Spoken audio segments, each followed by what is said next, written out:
நான் செத்து கொண்டிருக்கிறேன். அந்த குரங்கின் சுவையான இதயம் மட்டுமே என் நோயை குணப்படுத்த முடியும். என் மீது உனக்கு உண்மையான அன்பு இருந்தால் உனது குரங்கு நண்பனை பிடித்து வா. நான் அவனது இதயத்தை கடித்து உண்ண வேண்டும் என்றது அந்த மனைவி முதலை. அந்த முதலைக்கு என்ன செய்வது என்றே புரியவில்லை.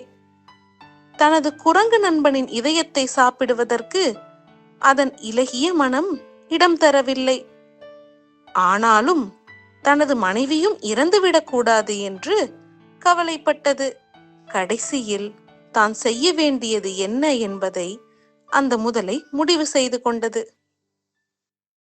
அடுத்த முறை அந்த குரங்கு நண்பனை பார்க்க செல்லும் பொழுது தனது மனைவி குரங்கு நண்பனான உன்னை பார்ப்பதற்காகவும் தனக்கு இனிப்பான நாவல் பழங்களை அளித்ததற்கு நன்றி கூறுவதற்காகவும் உன்னை வரச் சொல்லி அழைத்தாள் என்று குரங்கிடம் முதலை கூறியது.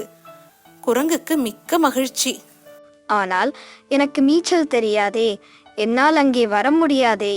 அதை பற்றி நீ கவலைப்படாதே, என் முதுகில் ஏறிக்கொண் நான் உன்னை கொண்டு செல்கிறேன்.